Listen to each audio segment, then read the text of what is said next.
ఎలాంటి ప్రిజర్వేటివ్స్ లేకుండా, కెమికల్ లేకుండా ఇంట్లోనే మనము ఈజీగా మసాలాలు, అదేవిధంగా అల్లాన్ని కూడా ఏ విధంగా చేసుకోవాలో చూద్దామండి.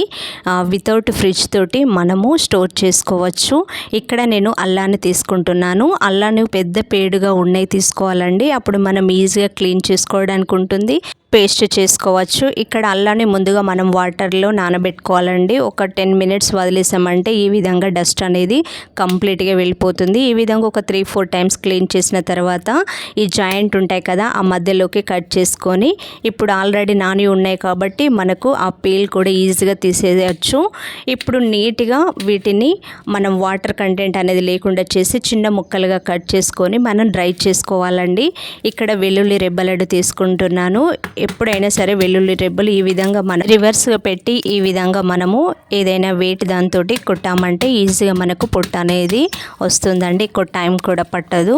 అదేవిధంగా వెల్లుల్లి రెబ్బలు ఎప్పుడైనా సరే కొంచెం పెద్దవిగా తీసుకుంటే ఈజీగా తీయవచ్చు. ఇప్పుడు వీటిని అన్నిటిని మిక్సీ జార్లోకి తీసుకొని ఆల్రెడీ డ్రై అయిన అల్లాన్ని కూడా ఇందులోకి యాడ్ చేసేద్దామండి.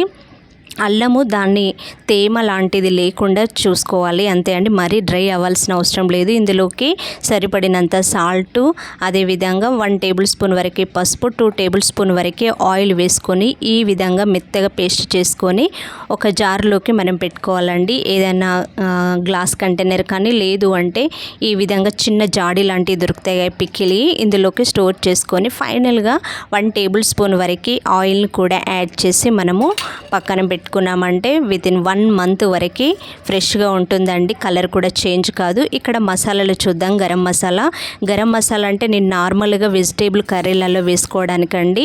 నాన్ వెజ్కి సపరేట్ నేను మసాలా చేస్తాను, అదొక వీడియో, బిర్యానీలకు యూజ్ అవ్వడానికి. ఇందులోకి మనకు దాల్చిన చెక్క, బిర్యానీ ఆకు, మిరియాలు, ధనియాలు, జీలకర్ర, సాజీరా, లవంగాలు, ఇలాచి ఇవి వేపుకొని పక్కన పెట్టుకోవాలండి. ఇప్పుడు రైస్ తీసుకొని ఒక 2 టేబుల్ స్పూన్ వరకు దూరగా వేపుకోవాలండి. కొంచెం కలర్ చేంజ్ అయిన తర్వాత ధనియాలను కూడా వేసుకొని మనం ఎప్పుడైనా సరే ధనియాలను నార్మల్గానే వేపాలండి. మరీ ఎక్కువ చేసామంటే టేస్ట్ అనేది చేంజ్ అయిపోతుంది, మనకి మసాలా కూడా కరెక్ట్గా రాదు. ఇప్పుడు జీలకర్రను కూడా సపరేట్గా వేపుకుందాము. ఒక 1/2 కప్పు వరకు తీసుకున్నాను. కొంచెం చిటపటలాడిన తర్వాత వీటిని కూడా చల్లార్చుకొని పక్కన పెట్టుకోండి. ఇప్పుడు ఈ మసాలాలన్నిటిని ఒక దాంట్లో వేసుకొని మనము గరం మసాలాది పేస్ట్ చేసుకొని ఈ విధంగా గ్లాస్ కంటైనర్లో మనం వేసుకున్నామంటే ఎక్కువ రోజు నిల్వ ఉంటుంది. అదేవిధంగా మనకి దీని స్మెల్, అరోమా అనేది కంప్లీట్గా పోకుండా ఉంటుందండి. ఈ విధంగా టైట్గా ఉండే కంటైనర్స్ను గ్లాస్ తీసుకోండి, చిన్నవి దొరుకుతాయి. సో చిన్న స్పూన్ వేసుకున్నామంటే మనకు తడి కూడా తాకది. అదేవిధంగా ఆ స్మెల్, అరోమా అనేది అలానే ఉండిపోతుంది. ఇప్పుడు ఇందులోకి జీలకర్రను మనం సపరేట్గా పౌడర్ చేసుకొని దీన్ని కూడా మనము స్టోర్ చేసుకోవాలి అండి. ఏదైనా సరే మనం కర్రీలు చేసేటప్పుడు చిటికడంతా వేసుకుంటే ఆ టేస్ట్ అనేది మనకి ఎక్స్ట్రా లెవెల్గా ఉంటుంది. సో ధనియాలను కూడా వేపుకున్నాం కదా, వీటిని కూడా స్టోర్ చేసుకోవాలి. మన రైస్ వేయడం వల్ల టేస్ట్ ఉంటుంది. అదేవిధంగా కర్రీ చిక్కదనం అనేది చాలా బాగుంటుందండి. ఇలాంటి హోమ్ మేడ్ రెసిపీల కోసం మన ఛానల్ని ఫాలో అవ్వండి, షేర్ చేయడం మర్చిపోకండి. Thank you for watching.